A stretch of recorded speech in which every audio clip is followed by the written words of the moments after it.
YouTube world, my name is Nicholas Montez and you're watching my YouTube channel, The Teenage Movie Critic.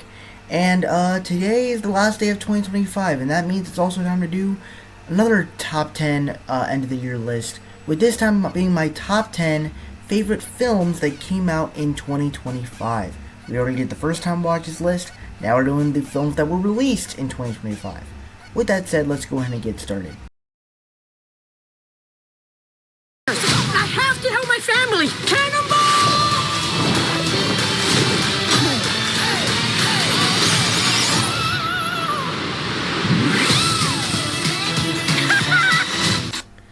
Alright, and number 10, I have Zootopia 2. And for me, as a fan of the first Zootopia, and this being my most anticipated film of the year, I found this movie to be very fun and entertaining, and it practically lives up to the first film. It's like, this is basically the Inside Out 2 of Disney, where Inside Out 2 was like such a great film, and it was the highest grossing animated film of 2024, and now you get Zootopia 2. It's not the highest grossing movie possibly of the year, I think, and it's just really well done, and the story is really well done, and the animation's pretty good, and the emotions are actually pretty well done as well.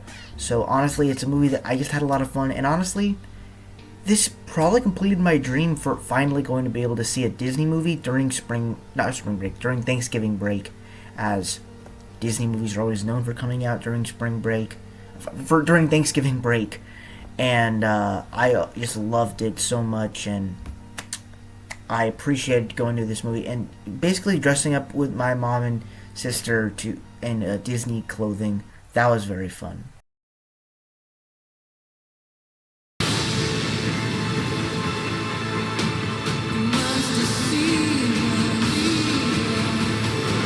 Alright, so now it's Ballerina, and this might be a biased pick, or a sort of interesting pick, because everybody liked Ballerina, but I don't think anybody loved it.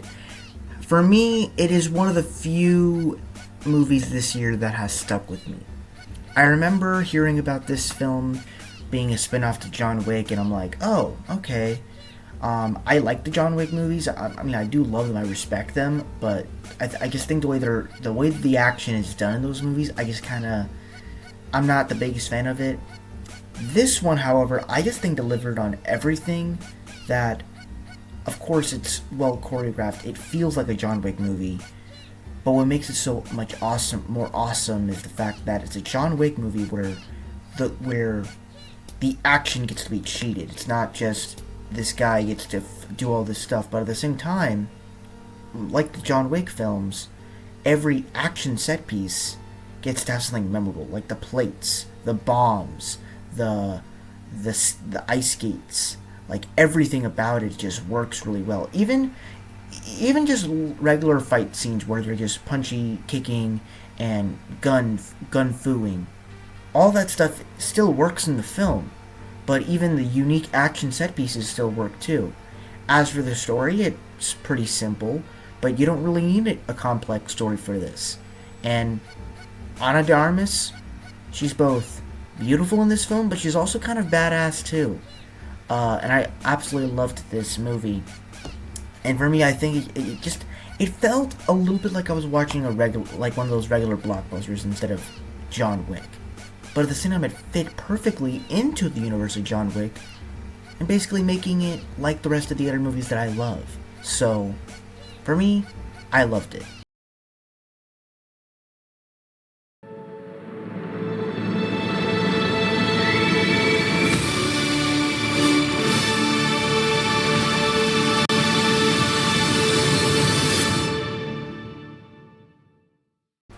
Alright, now we have Superman, and a film that I was very excited for because it's from director James Gunn, and it's starting a whole new DC universe, and for what James Gunn was able to do, I thought he pulled it off really well. I think David Corenswet plays a very cool Superman, and especially that I watched the Christopher Reeve Superman before this for the first time. Not to say I'm a big Superman, like, nerd or whatever, but, like, he really played into the Superman character really well, as Christopher Reeve is the best version of Superman that I could actually think of. But at the same time, while it just is a standalone Superman story, it finds great ways to tie in all these other characters that are feeling like a lived-in universe, to where you can have a Green Lantern, you can have a Hawk Girl, you can have one of the best new characters of the DCU, Mr. Terrific, and all that great stuff. I thought Lex Luthor, played by Nicholas Hoult, was great. The action sequences were top-notch. The score from David Fleming was, or I don't know who does the score for the. I forgot who does the score, but he's awesome in here. Just everything about it was great. There are issues here and there, especially with like the stakes of the action and how does this monster like tie into everything. Like, but overall, it played really well, and I had a lot of fun with this movie.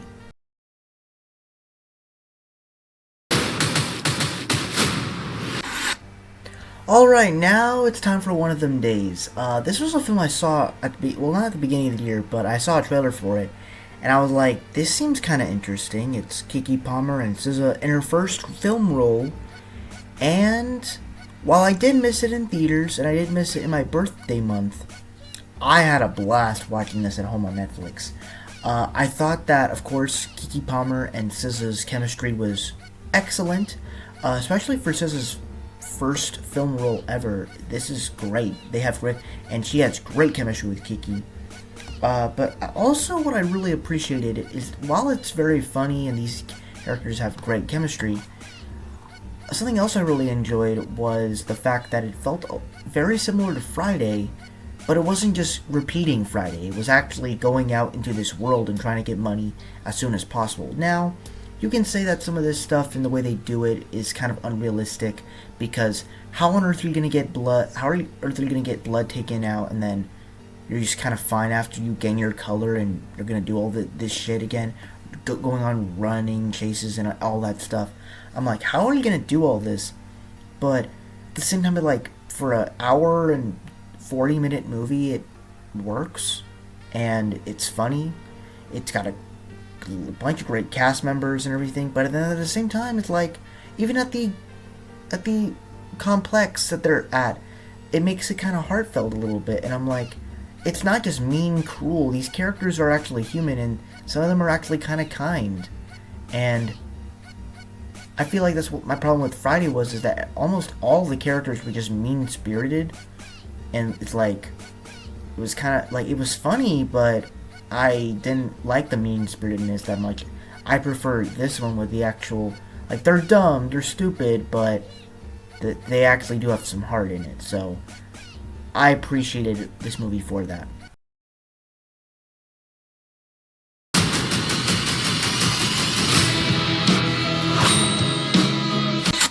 Alright, now we have Thunderbolts. Now, of course, if you guys don't know my story on this film, I was a little nervous going into this one. Now, it was not really because of the team. Okay, it was kind of the team. I didn't really like the team members. I only liked that Yelena, U.S. Agent, and Ghost were in it. I did not really want Taskmaster or Red Guardian or Winter Soldier in it, because it just felt odd. Red Guardian belongs to the Winter Guard. I thought Sam and Bucky would work together, and I guess it's cool to bring in Taskmaster, but she's a bad version, so maybe they could do something with her. But no, they kill her off.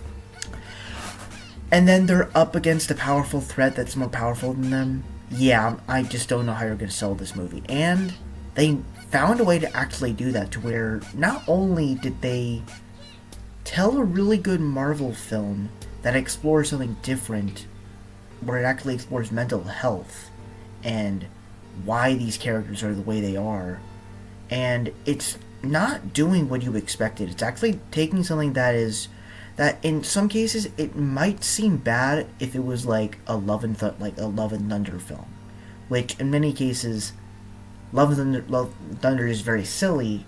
This movie actually takes this stuff and makes it serious, and in light of the tone and the way that this movie worked, it works really well. Of course, it has some action sequences, and quite frankly, the action that happens in this movie is quite practical, with real sets and real cars flipping over and stuff, but also the emotions and the technicality of that stuff is really fascinating. I also just love the score, as from the same people that did Everything Everywhere All at Once, and I like that it kind of has this A24 vibe to it, and that to me was very interesting, that Marvel was trying to do something new with their films, but also trying to connect and set up for what's coming in Doomsday, which I really appreciate. So yeah, Thunderbolts, another great MCU film, but another great film of 2025.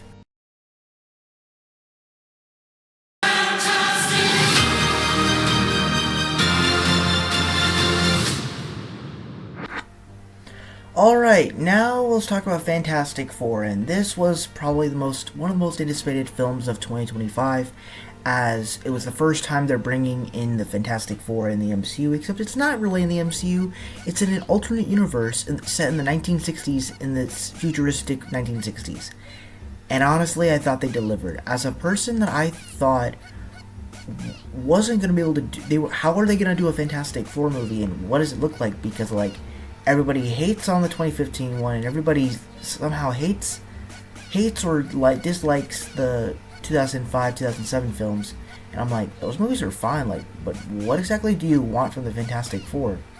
And they crafted something pretty special here. You can debate that the runtime should have been longer, and I definitely agree on that. But then at the same time, it's like, everything, the way it all comes together, it's like, it's somehow still rewatchable, and it still gets better on rewatch, honestly. And it still feels really well from the performances. It's almost so hard to actually coalesce of, like, who's your favorite Fantastic Four member. But not even just our members here are great. The world is also interesting. This is one of the first few times where, like, probably since the Spider-Verse movies, that I've been able to go to a New York in a Marvel movie and actually be interested in the setting. And that's something so interesting, that, especially since it's the 60s, and it's futuristic, and I really enjoy it. I enjoy seeing Galactus. This probably has some of the best special effects in Marvel since, like, Infinity War, maybe, or Guardians 3 for me. Just, overall, the score from Michael Giacchino was awesome. Everything pretty much about the film was great. I would have preferred a little bit more longer runtime, but overall, this was truly fantastic.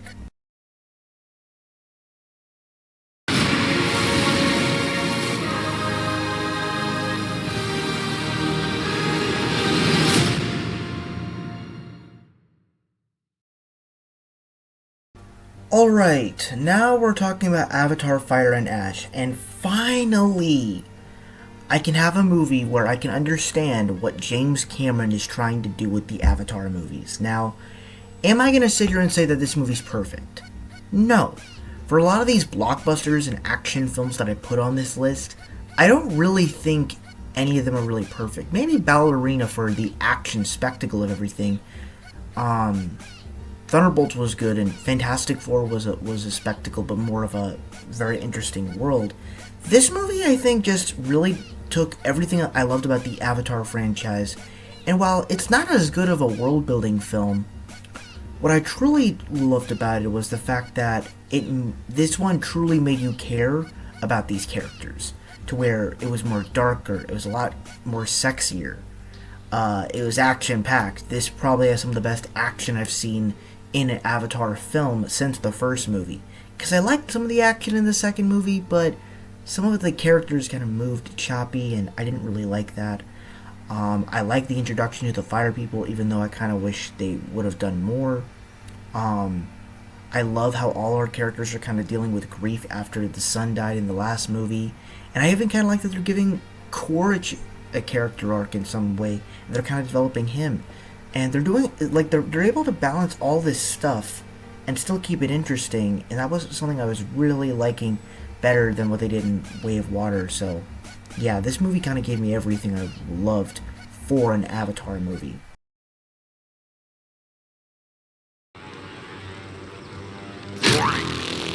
You'll walk as long as you can.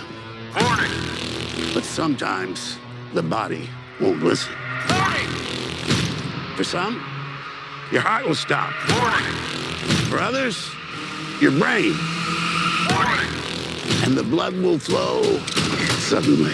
Warning! Warning! There's one winner. Warning! And no finish line. Alright, now let's talk about The Long Walk. And I actually saw this movie just this past December, and yeah, I absolutely fell in love with it. When I first heard about the concept that it's like a film where these people are walking and it's horrifying, honestly, I think the premise sounds pretty captivating. What I didn't find out of what this film was the fact that it was essentially a film about friendship, and throughout the film you start to care about these characters that are walking together, and they start to become really good friends, and all these actors have great performances, and some of them you actually start getting attached to, and that makes you care about them when they actually die, and it's heartbreaking. And that's pretty much the entire experience, and it's like that could actually happen. Like, you're not going home after this. Like, one of them could actually die. In order to win this, you gotta survive. Like, it's insane. And I think this is truly the better movie when it comes to like these political movies that represent what the times we're in. I liked one battle after another, but I just couldn't connect with that film as much because it's just too long and it's not as entertaining. This one was captivating, but it was also uncomfortable, but in a good sense for cinema. So I absolutely loved The Long Walk.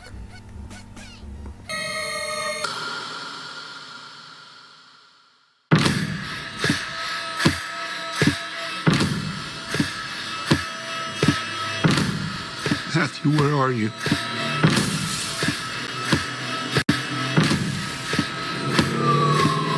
Where did you go?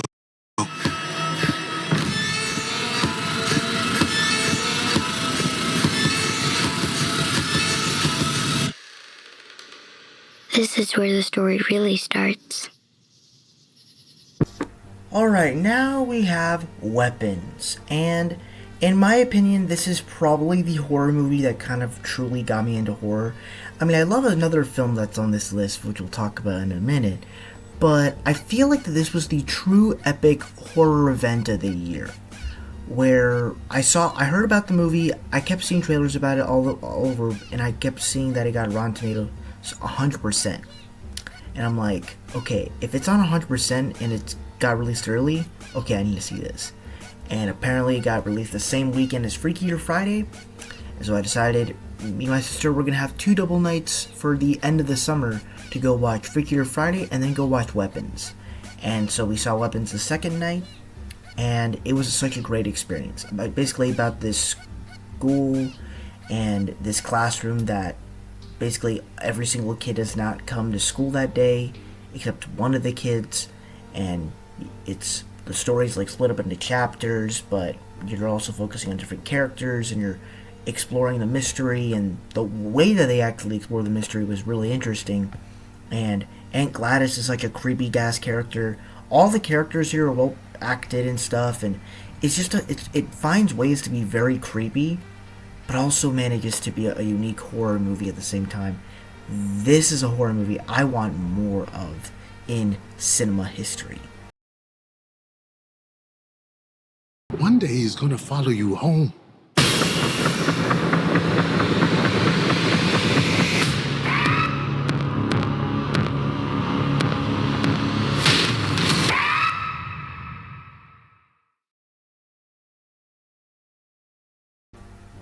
And yeah, Sinners is my favorite film of the year. Of course, it was one of my most anticipated films of the year, and, you know, Ryan Coogler is an exceptional director. Of course, I loved Creed and Black Panther and Fruitvale Station, but I think after watching Sinners, I could definitely say that he is now one of my favorite directors. I don't know my favorite, I'd probably say he is, of like just standard films. The fact that every film, even Fruitvale Station, can have so much sauce, and so much gravitas and everything. This movie has so much stuff. I love the way it explores. It's half a gangster movie. It's also half a musical film with music and blues, but then at the same time it's also a vampire movie. And the way it's coexisting everything together just works so well, to where even some of the horror stuff kind of works too. And then all the performances are great. Michael B. Jordan playing twins, but the twins having different personalities with one another. Haley Steinfeld playing a 10% black girl, but also a white girl, southern girl. The film was very sexy and kind of horny, but it works to the best of the abilities. Delroy Lindo, or whatever the guy's name is, he's great in the movie too. And overall, some of the action's pretty good, though I wish I could have seen a little bit more. Overall, this kind of gave me everything I wanted for Ryan Coogler film, and I personally can't wait for when he goes and directs Black Panther 3. So, Sinners is my favorite film of 2025. It's up to you, New York.